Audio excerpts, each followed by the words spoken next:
All right, ladies and gentlemen, me and Matthew are back with episode 32 of the Samurai Brothers. Matthew, it's been a while. We have returned again, and it's been quite a rainy season down here. I don't know how things have been up there with you. It's been equally kind of rainy, not like the deluge that reformed Lake Tulare, but it's been pretty rainy for March in the valley. Yeah. And then down here in Southern California, we're supposed to be getting even more rain, I'm hearing. So that's Same going to be here. really fun. So Probably there's probably a correlation.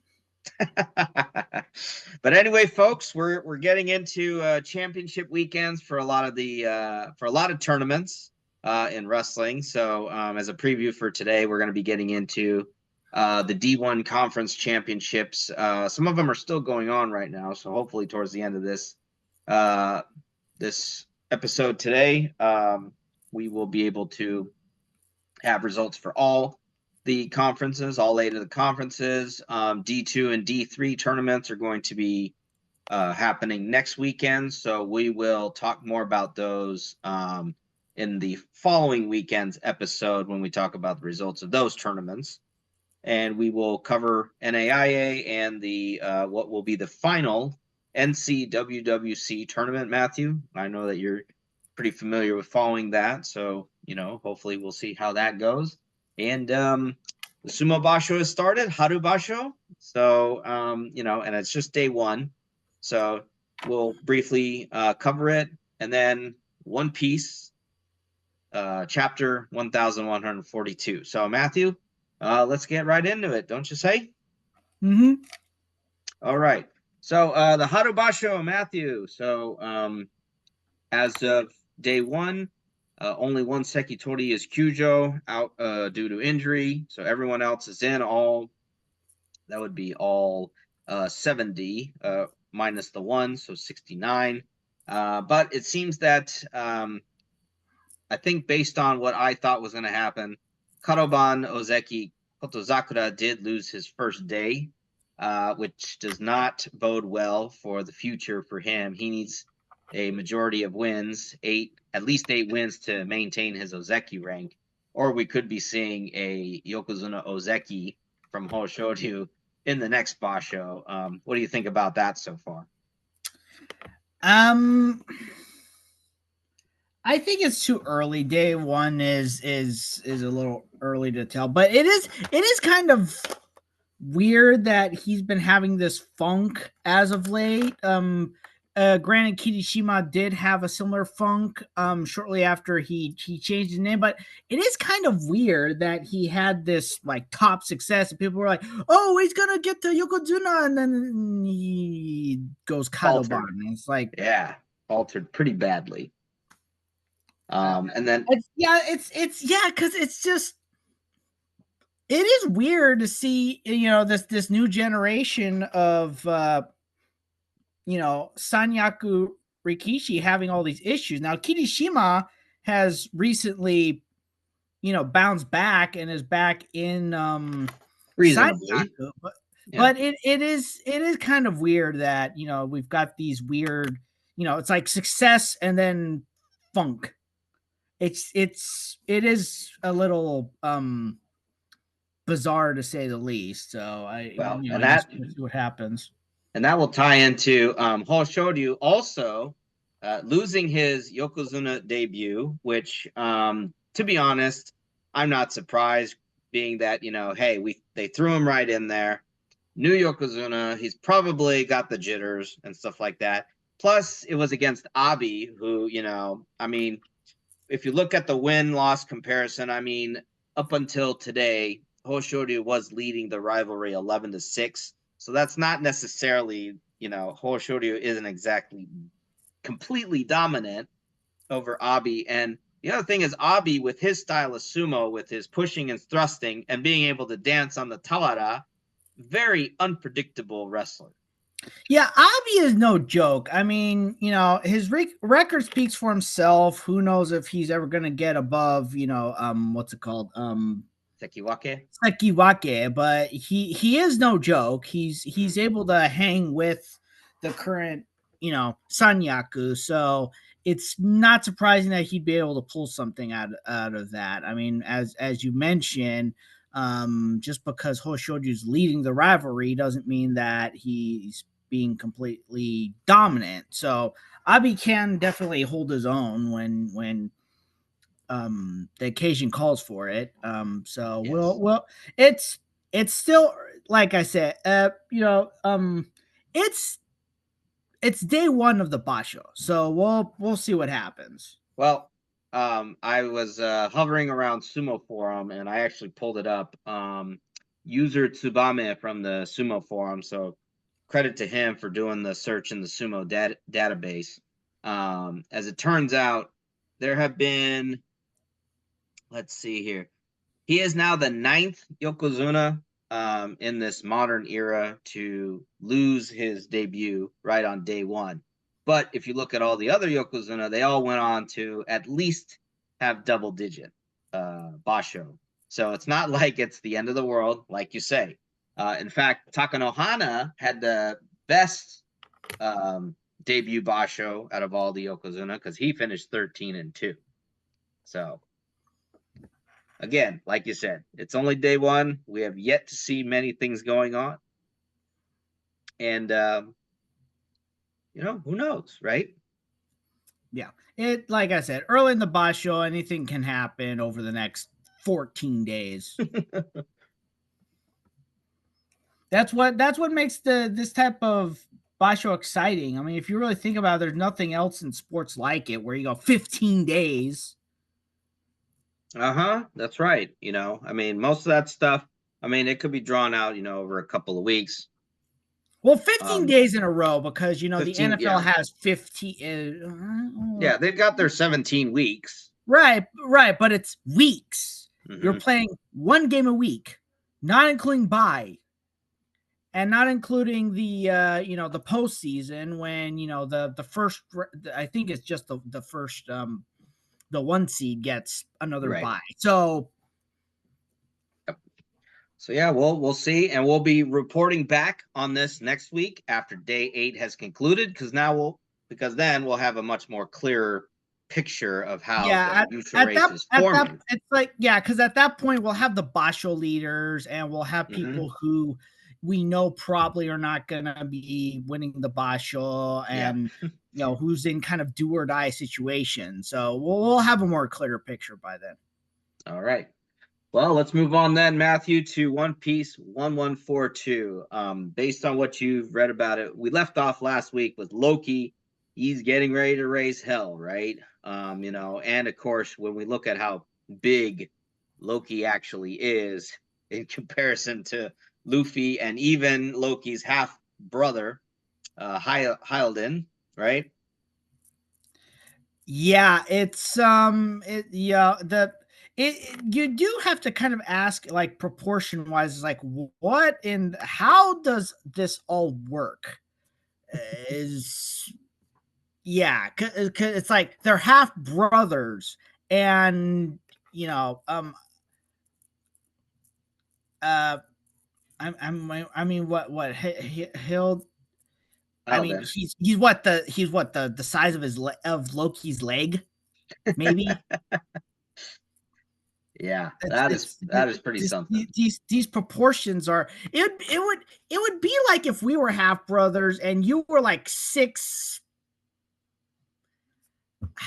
You'd have to be like 6'10" or something like that. Mm-hmm. Like I don't know of any kind of proportions where siblings are like that. Yeah. Always interesting in that sense. Yeah. So anyway, so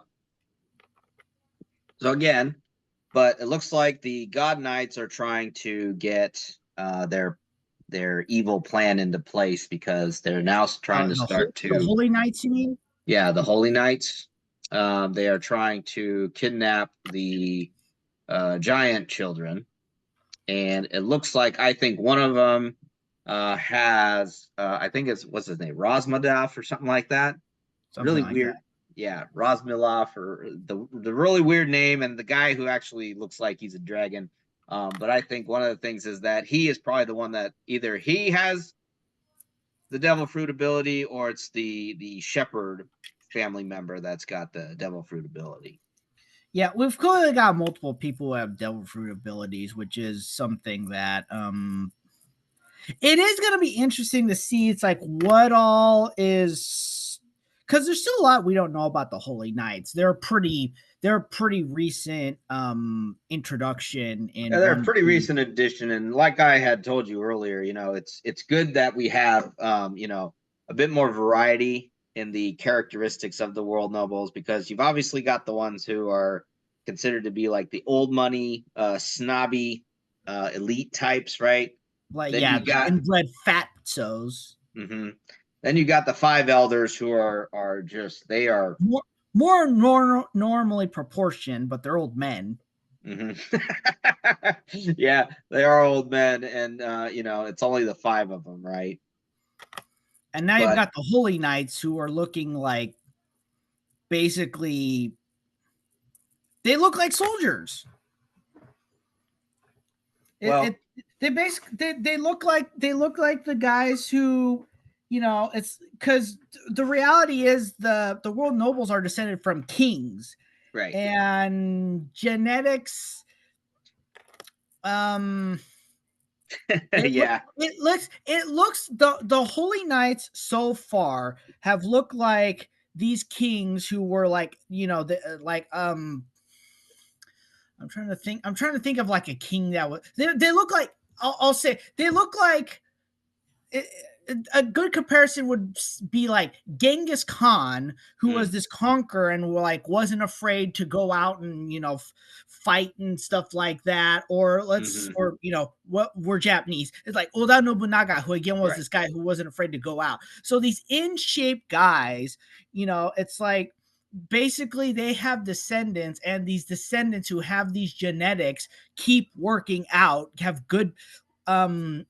physical ability genetics, and just kept it Mm-hmm. going. That's what the Yep. Holy Knights look like. Whereas you have the like we've said, we've got the rest of the world nobles who are just like, I'm just gonna enjoy myself and I'm gonna get fat, who are lazy, who haven't been working stuff out. And then, but as we know, Shanks, at least, who, as we've established, is Shamrock's brother, Mm-hmm. Yep. twin brother, and Figurling Garling's brother.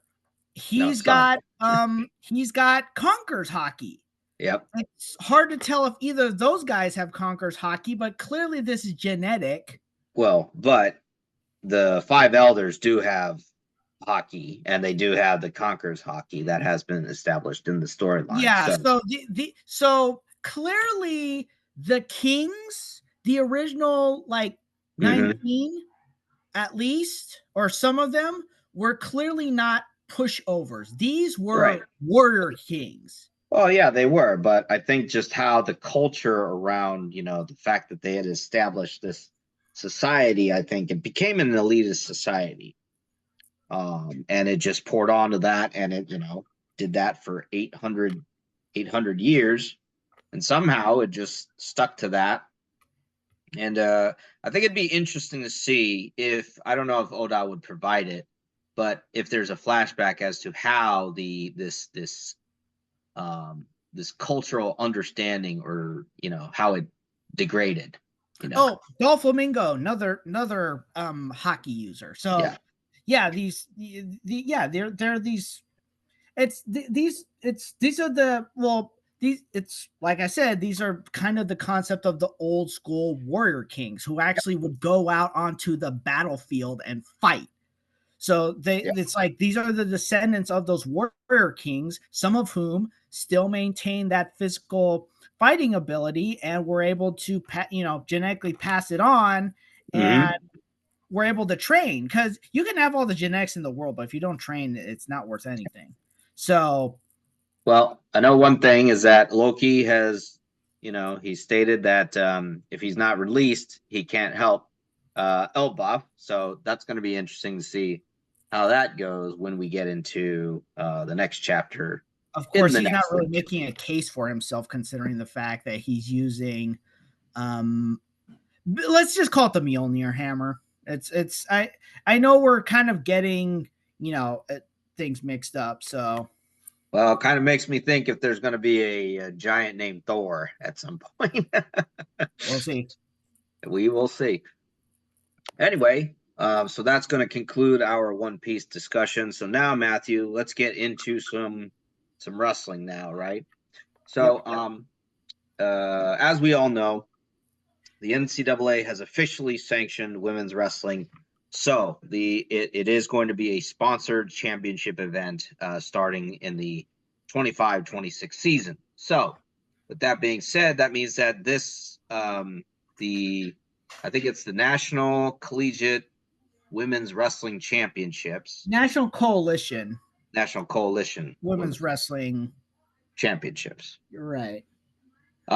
This is the last time that it will be held under this particular banner. Yeah, so the National Coalition of Women's Wrestling is going to continue because they have other stuff going on, but in terms of like an actual standalone championship, this is the end.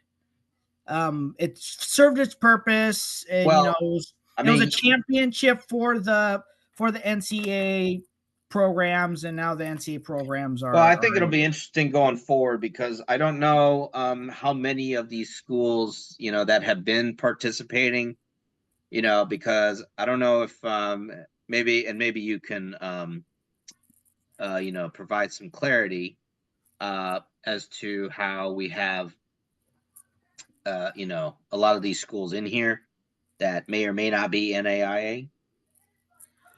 So here's basically what happened. So right around the pandemic, 2019 was when the NAIA started to do a national women's tournament. Now, at the time, the WCWA still existed, and so all the women's programs, regardless of affiliation in terms of NCAA, NAIA, were still doing one tournament. But basically, after things settled from the pandemic, you basically saw this split of the NAIA and NCAA programs. So basically, the NAIA programs basically went into a normal championship, which it's similar to how the rest of it is how the NAIA is currently structured, which is structured to how the normal normal championship. Right. So it's structured to how the NCAA does it, where it's conferences, you're allotted X amount based off of rankings and blah blah. Yeah, because now that you're mentioning it, because I'm seeing a lot of these schools like Augustana, Utica, I think Wisconsin, Oshkosh, Augsburg, obviously, they're all D3 schools. So here's how that's going to play out. There's already 11 NCAA sports that have one division. Mm-hmm. NCAA still sponsors it. They justify still keeping it, but there's just not enough to create multiple divisions. There's a few exceptions. There's like 3 or 4 sports where there's maybe 2 divisions. Okay. But right now there's only, for 11 sports, soon to be 12, once women's wrestling is added, they have enough only for 1 division. So that's going to be the case when it comes to women's wrestling, because there's a little over 70 programs. That's about the size of NCAA D1 wrestling. So they're going to call it a collegiate division. Okay. Those sports that do that, it's called a collegiate division. So all those programs going to be in 1 division. Cool. Well, running a little bit short on time because of our looks like our meeting time is very, very short. Based on what's coming up. So we're just going to kind of run through these so that we don't cut off in the middle of this podcast, Matthew. Yep. So let's go right into the NAIA. Let me see here. So it looks like that Grandview. Life did come in second though. But Grandview just dominated. 60-point 60 points ahead. Matthew, your thoughts on the dominance of Grandview and whether or not, they should consider, transitioning to D2. So here's the problem with Grandview. I looked them up a little bit further. The problem with Grandview, wrestling's their only consistent sport. They've won championships in a few other sports, but they're not consistent. They're not consistently good in the way that like Lindenwood or McKendree or some of these other schools that went from NAIA to D2 were. So it's just it's the fact of the matter is they're probably going to be dominating for a good while longer unless their other sports can justify jumping over. Because if not, then because if there's anything I've learned, and it doesn't look like it's changed very much, NAI the jump from NAI to D2 is actually a significant jump. It may not seem like it. It might seem like they're on a similar level, but the reality is, yeah, basically what I mentally call NAIA is NCAA Division 2.5. It's like above D3, but it's not at the same level as D2. So I don't, like I said, the rest of their sports programs would need to do well. But so it looks like they'll be dominating NAI for a while. And it is what it is. I mean, but hey, it's a good way to dominate. So let's get really quick. We're gonna close this out, but just going over really quick who won the conference championship. So for the Southern Conference, your conference champion was Appalachian State. They won it by 6 points over the Citadel. In the MAC, which is, a surprisingly big conference, but it looks like Lock Haven is your winner at 121.5 points over Central Michigan, who scored 113. So let's get into, then we have the Ivy League, their inaugural championship. We'll discuss this more, hopefully next week when we get into the other championships. Cornell is your winner. They will win by at least 4 points. They have one final going right now, the last final of the night. But Penn cannot catch them because Penn is done. Cornell will win the inaugural Ivy League tournament by at least 4 points. So then let's get into the Big Ten. So they still have matches going on right now. But it looks like, I heard a lot of people saying, oh, Penn State's not doing great. Well, they're going to win by 50 some odd points. So I don't know, I don't know all the hate for Penn State, but I think people for some reason just don't like Kale's dominance for some reason. Well, then that's kind of funny how, it's like, well, what do they think of Gable's dominance, back in the day? Your winner of the ACC, with Stanford joining for the first time, Virginia Tech. They had a 20-point lead over NC State. And then the Big 12 championships with first-year coach David Taylor. Surprise, surprise, Oklahoma State is winning. Let me see if they still have matches going on here, it seems. Yeah, they are still running the first place matches. They've only started the finals, but David Taylor has led Oklahoma State. They're ahead by 12, so we could still see something happening. We'll see. And then finally, let me make sure I didn't miss anything. EIWA, Lehigh, your champion this year. And then Pac-12, of all the teams to win, Little Rock, Arkansas. So we're about to run out of time on our Zoom call. But Matthew, we'll be back next week to kind of discuss more about the upcoming D2 and D3 championships. Maybe talk a little bit more about how the D1, maybe a preview of it. So there's also NAI women's and the NCWWA. All right, cool. So we'll be seeing everyone. Thank you for joining us today. We'll be seeing you again next week when we have episode 33. So take care, everyone.